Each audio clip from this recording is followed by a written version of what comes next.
हमारा टॉपिक है 5 alpha reductase deficiency. ये ऑटोसोमल रिसेसिव है और इसमें टेस्टोस्टेरोन जो है वो डाईहाइड्रोटेस्टोस्टेरोन के अंदर कन्वर्ट होने से कासिर रहता है, ये कन्वर्ट नहीं हो पाता। जो पेशेंट होगा उसका 46XY जीनोटाइप होगा, बट होगा क्या कि जो फिनोटाइप होगा वो फीमेल होगी। अब जो जीनोटाइप है वो बर्थ पे क्या होगा कि फीमेल फिनोटाइप होगा और एक्सटर्नल फीमेल जेनिटेलिया होंगे एट बर्थ। जीनोटिपिकली XY है, लेकिन बर्थ पे क्या होगा कि एक्सटर्नल फीमेल जेनिटेलिया होंगे इसमें बर्थ पे। और जब प्यूबर्टी होगी तो क्या होगा कि विरलाइजेशन होना शुरू हो जाएगी, जिसमें हमारे पास क्लिटोरम मिगैली और मसल मास जो है वो इंक्रीज़ होना शुरू हो जाएगा।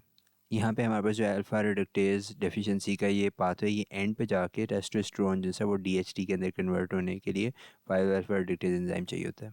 इसका जो पैथोजेनेसिस है वो ये है कि दो टाइप के जो है 5 अल्फा रिडक्टेज एंजाइम्स होते हैं जो कि टेस्टोस्टेरोन को DHT के अंदर कन्वर्ट करते हैं। टाइप 1 जो होता है वो प्यूबर्टी के बाद स्किन के अंदर प्रेजेंट होता है। टाइप 1 प्यूबर्टी के बाद स्किन के अंदर प्रेजेंट होता है, और जो टाइप 2 है वो जेनिटल्स के अंदर होता है। अभी जो 5 अल्फा रिडक्टेज की डेफिशिएंसी है ये एक्सक्लूसिवली डिफेक्टिव टाइप 2 जो 5 अल्फा रिडक्टेज है उसकी वजह से होती है। तो जब ये टेस्टोस्टेरोन से DHT नहीं बनता तो जो DHT है उसके लैक की वजह से एबनॉर्मल सेक्सुअल डेवलपमेंट होती है, जो कि इन यूट्रो ही मैनिफेस्ट होने शुरू हो जाती है। बेसिकली यूट्रस के अंदर क्या होता है कि जो जीनोटिपिक मेल्स होते हैं 46XY, उनके अंदर जो गोनेड्स होते हैं वो टेस्टिस के अंदर डिफरेंशिएट होना शुरू हो जाते हैं। ये जो डिफरेंशिएशन है ये होती है SRY जीन के ऊपर, जो sex determining region on of the Y chromosome होता है, जो SRY जीन होती है उसकी वजह से होती है SRY जीन। और उससे क्या है वो होगा कि वो टेस्टिस डिटर्मिनिंग फैक्टर बनेगा। TDF टेस्टिस डिटर्मिनिंग फैक्टर की वजह से जो अनडिफरेंशिएटेड गोनेड्स हैं वो टेस्टिस के अंदर डेवलप होना शुरू हो जाएंगे। इसमें हमारे पास दो तरह के सेल्स आएंगे, सर्टोली सेल्स और लेडिक सेल्स। सर्टोली सेल जो होंगे वो एंटी म्यूलेरियन हार्मोन या AMH बनाएंगे, जो कि पैरामीजोनेफ्रिक डक्ट्स की इन्वोल्यूशन कर देगा या इनको ख़त्म कर देगा। एंटी म्यूलेरियन हार्मोन पैरामीजोनेफ्रिक डक्ट्स को इन्वोल्यूट कर देगा या ख़त्म कर देगा। जबकि जो लेडिक सेल है वो बनाएगा टेस्टोस्टेरोन। ये जो टेस्टोस्टेरोन है ये क्या होगा कि वुल्फियन डक्ट्स जो होंगी वो कन्वर्ट हो जाएंगी मेल इंटरनल जेनिटेलिया के अंदर, जिसमें एपिडिडमस और वास डिफरेंस आते हैं। लेडिक सेल से टेस्टोस्टेरोन बनेगा और टेस्टोस्टेरोन की वजह से जो वुल्फियन डक्ट्स होंगी वो कन्वर्ट हो जाएंगी मेल इंटरनल जेनिटेलिया के अंदर। मेल इंटरनल जेनिटेलिया एपिडिडमस और वास डिफरेंस है। जो टेस्टोस्टेरोन उसके बाद है वो कन्वर्ट हो जाएगा DHT के अंदर, और DHT जो सा होगा वो जेनिटल ट्यूबरकल और यूरोजेनिटल साइनस को कन्वर्ट करेगा मेल एक्सटर्नल जेनिटेलिया, पीनस और प्रोस्टेट के अंदर। हमने ये देखा है कि जो जीनोटिपिक मेल्स होंगे ना इसके अंदर 5 अल्फा रिडक्टेज डेफिशिएंसी के अंदर, उनका एक्सटर्नल जो फिनोटाइप होगी ना वो होगी फीमेल वाली, लेकिन जो इंटरनल सिस्टम होगा वो ठीक होगा। क्यों? क्योंकि जो लेडी सेल टेस्टोस्टेरोन बनाएंगे वो जो है ना वुल्फियन डक्ट्स के ऊपर एंड्रोजन रिसेप्टर्स के ऊपर जाके बाइंड करेगा, जिससे वुल्फियन डक्ट जो होंगी वो उनकी प्रोलिफरेशन होगी और वो इंटरनल मेल जेनिटेलिया के अंदर जेनिटल डक्ट्स जिसके अंदर एपिडिडमस और वास डिफरेंस होता है उसके अंदर कन्वर्ट हो जाएंगे। ये जो प्रोसेस है 5 अल्फा रिडक्टेज डेफिशिएंसी वाले पेशेंट्स के अंदर भी ये कंटिन्यू रहता है, क्योंकि इस प्रोसेस के लिए आपको ये एंजाइम नहीं चाहिए होता। यहाँ पे जो male symbol testosterone screwdriver है ना ये टेस्टोस्टेरोन को शो कर रहा है। ये जो लेडी बग बना हुआ है ना तो ये जो होता है लेडिक सेल्स जो है वो है टेस्टोस्टेरोन बनाते हैं, और जो टेस्टोस्टेरोन जो होता है ना ये लेडिक सेल्स ये FSH और LH के इन्फ्लुएंस के में आके जो है ये टेस्टोस्टेरोन बनाते हैं। और जो FSH और LH होते हैं ये बैक पे GnRH की वजह से स्टिमुलेट होते हैं। ये लेडी बग वाला लेडिक सेल। यहाँ पे भी है कि जो मलेरियन डक्ट है ना ये म्यूल दिखाया हुआ है, तो मलेरियन डक्ट जो होता है वो नॉर्मली फिलोपियन ट्यूब्स बनाती हैं, यूट्रस बनाती हैं, अपर 1/3 ऑफ विजाइना बनाती हैं। तो यहाँ पे जो सर्टोली सेल होते हैं जब ये AMH बनाते हैं तो वो फिर पैरामीजोनेफ्रिक डक्ट्स की इन्वोल्यूशन कर देते हैं। अब हमने देखा था कि जो टेस्टीज है वो तो बन गई थी और उनसे सर्टोली सेल भी बन रहे हैं और लेडिक सेल भी बन रहे हैं, और लेडिक सेल जो है वो फिर टेस्टोस्टेरोन भी बना रहे हैं। सो जो AMH होता है सर्टोली सेल की ने जो बनाया होता है AMH, ये मुलेरियन जो है स्ट्रक्चर होता है उनकी रिग्रेशन कर देता है, ये हमने पढ़ लिया। इस वजह से क्या होता है कि 5 अल्फा रिडक्टेज डेफिशिएंसी वाले जो पेशेंट होते हैं उनके अंदर फीमेल इंटरनल ऑर्गन्स जो होते हैं वो लैकिंग होते हैं, यानी कि फिलोपियन ट्यूब्स नहीं होती, यूट्रस नहीं होती और प्रॉक्सिमल वेजाइना नहीं होता। सो यही वजह है कि जो हमारे पास पेशेंट्स होंगे ना उनको इनिशियली क्या होगा कि फ़ीमेल जेंडर जो है साइन की जाएगी बर्थ पे, और वो एडोलेसेंस पे प्रेजेंट होंगे प्राइमरी एमिनूरिया के साथ। इसके अलावा साथ साथ विजुअलाइजेशन हो रही होगी और फिर इसके अलावा बाकी फीचर्स जो आएंगे। अगली बात हमारे पास आई थी कि एक्सटर्नल जेनिटेलिया जो है की डेवलपमेंट कैसे होती है। हमने ये देखा कि जो टेस्टोस्टेरोन होता है वुल्फिन डक्ट से इंटरनल जेनिटेलिया बना देता है, लेकिन दूसरे एंड पे क्या होता है जो टेस्टोस्टेरोन होता है ना, कुछ टेस्टोस्टेरोन जो होता है वो डीएचटी के अंदर कन्वर्ट भी हो जाता है।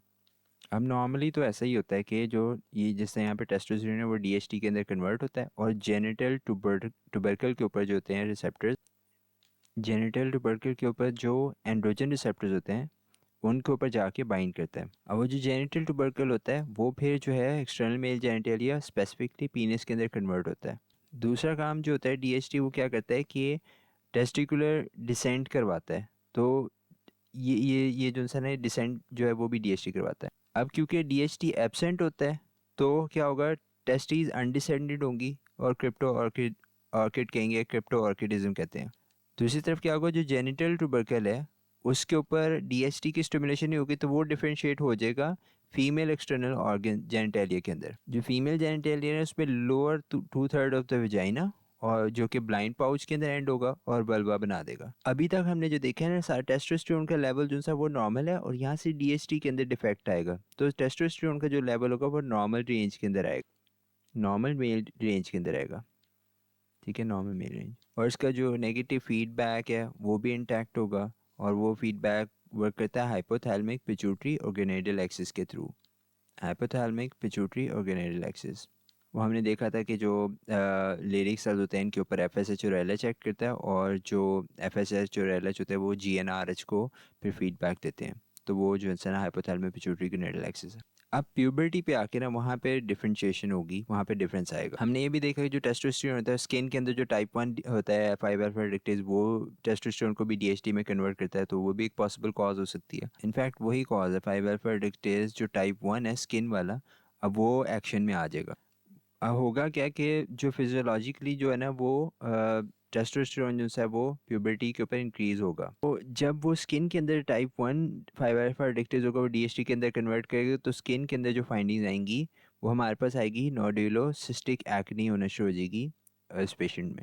दूसरी तरफ क्या होगा कि क्लिटोरमी होगी और क्लिटोरिस जो सा होगा वो क्लिटोरल हुड के अंदर से प्रोट्रूड करना शुरू कर देगा। क्योंकि ये जो जेनिटल ट्यूबरकल था ये पहले इसके ऊपर एक्ट नहीं किया डीएचटी ने, अब वो जो डीएचटी जो नया बन रहा होगा वो इसके ऊपर एक्ट करेगा और इसको जो है वो मतलब डी शेप करना शुरू हो जाएगा। फर्दर ये हो जाएगा कि जो वॉइस डीपनिंग वो होना शुरू हो जाएगी और मसल मास जो है वो इंक्रीज होना शुरू हो जाएगा। सो टेस्टोस्टेरोन क्योंकि नॉर्मल रेंज में है तो साथ ही साथ क्या होगा कि एक्सिलरी और प्यूबिक हेयर भी डेवलप होना शुरू हो जाएंगे। फर्दर ये होगा जो पेशेंट्स होंगे ना इनके अंदर ब्रेस्ट डेवलपमेंट नहीं होगी। हमने याद रखना है कि अभी ये पेशेंट जो है ना ये इनको फीमेल असाइन किया था बर्थ पे, तो उसकी जो ब्रेस्ट डेवलपमेंट भी नहीं होगी। उसकी वजह ये है कि जो टेस्टोस्टेरोन होगा वो बाइंड करेगा ब्रेस्ट एंड्रोजन रिसेप्टर पे और इनको जो है वो प्रोलिफरेट नहीं होने देगा। जो टेस्टोस्टेरोन होगा वो बाइंड करेगा ब्रेस्ट एंड जो है ना ब्रेस्ट एंड्रोजन रिसेप्टर पे और ब्रेस्ट को प्रोलिफरेट नहीं होने देगा। इस वजह से in female supposedly female patient के अंदर ब्रेस्ट डेवलपमेंट भी नहीं होगी।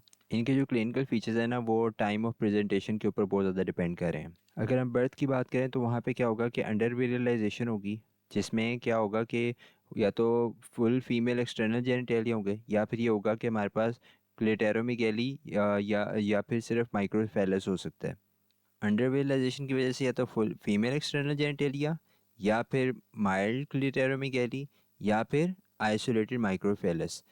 दूसरे एंड पे क्या होगा कि लेबियल मैसेज जो हैं वो क्रिप्टो ऑर्किड टेस्टिस की सूरत में की वजह से लेबियल मैसेज जो है वो बायलैटरल हो भी सकते हैं नहीं भी हो सकते। लेकिन इसकी जो कॉमन प्रेजेंटेशन होगी वो एडोलेसेंस में होगा। फीमेल जो जेंडर पेशेंट्स होंगे ना वो आएंगे प्राइमरी एमिनोरिया के साथ, ये सबसे मेन फीचर होगा।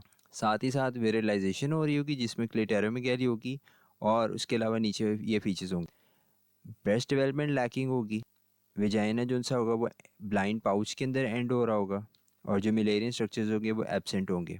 ये भी जो स्केच है ना, इसके अंदर ये ब्रेस्ट डेवलपमेंट दिखाई हुई है और ये यूट्रस दिखाई हुई है। तो ये जो एंड्रोजन इनसेंसिटिविटी सिंड्रोम है ये उस साइड पे दिखाया है। तो इसके अंदर क्या है कि ऊपर वो जो दिखाए हैं वो इसमें कि ब्रेस्ट डेवलपमेंट और यूट्रस डेवलपमेंट है, नीचे वाले जो है उसके अंदर ब्रेस्ट डेवलपमेंट और यूट्रस डेवलपमेंट नहीं है। तो इसका जो डिफरेंशियल है वो एंड्रोजन इनसेंसिटिविटी सिंड्रोम के साथ मिलता है।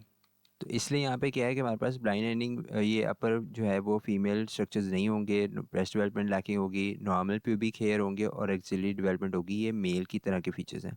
फिर उसके बाद क्या होगा कि विरलाइजेशन के साथ क्लिटोरमेगाली मसल मास इंक्रीज होगा, मेल पैटर्न हेयर डेवलपमेंट और नोड्यूलर सिस्टिक एक्नी होगी। नोड्यूलर सिस्टिक एक्नी जो डायग्नोसिस है उसके लिए हमारे पास या तो ये है कि एम्बिगुअस जेनिटालिया अगर आ रहे हैं हमारे पास, तो एक ये हमारा पहला फीचर बनेगा, इसमें क्लिटोरमेगाली और माइक्रोफेलस बनता है। लेकिन क्लासिकली हमने यही देखा है कि जो फीमेल असाइंड जो होंगे वो प्राइमरी एमिनोरिया और रैपिड विरलाइजेशन के साथ प्रेजेंट करेंगे एडोलेसेंस में। अब जो डायग्नोसिस है वो सस्पेक्ट किया जाता है और क्लिनिकल फाइंडिंग की बेस पे और कंफर्म करने के लिए फिर हमारे पास लैब करवाई जाती हैं प्लस इमेजिंग। लैब वैल्यूएशन में हम देखेंगे testosterone to DHT ratio, testosterone to DHT ratio देखेंगे, ये बहुत ज़्यादा एलिवेटेड होगी। और जो कन्फर्मेटरी जेनेटिक टेस्ट उसमें हम देखेंगे जो म्यूटेटेड जीन है जो कि 5 अल्फा रिडक्टेज को इनकोड करती है, SDR5A2, SDR5A2 5 अल्फ़ा 2 है और ये शायद रिडक्टेज के लिए SDR5A2।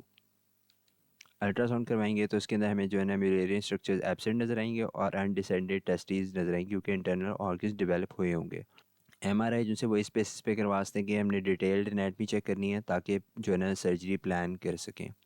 अल्ट्रासाउंड पे एब्सेंट म्यूरेरियन स्ट्रक्चर्स आएंगे और अनडिसेंडेड टेस्टिस आएंगी। MRI के ऊपर हमने डिटेल्ड एनाटमी देखनी है ताकि हम सर्जरी प्लान कर सकें। अब जो डिफरेंशियल है उसके अंदर हमारे पास complete androgen insensitivity syndrome, 5 alpha reductase deficiency खुद हमने देखा, फिर मिलेरियन ये एजेनेसिस है और टर्नर सिंड्रोम है।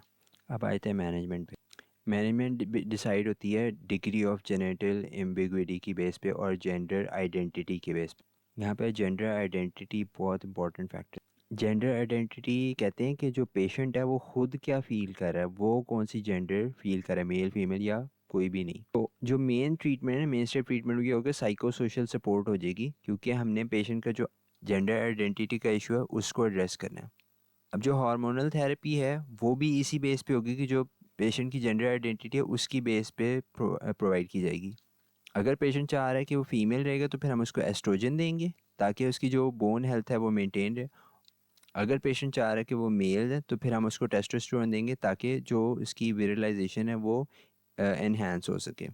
करेक्टिव सर्जरी है वो हो सकती है एम्बिगुअस जेनिटैलिया के केस में या फिर अनडिसेंडेड टेस्टिस के केस में। जो ओवरऑल प्रोग्नोसिस है वो बहुत अच्छा है, ओवरऑल प्रोग्नोसिस गुड है। लेकिन अगर आपने अनरिमूव्ड क्रिप्टो ऑर्किड टेस्टिस है तो फिर उसके अंदर टेस्टिकुलर कैंसर का रिस्क बढ़ जाएगा।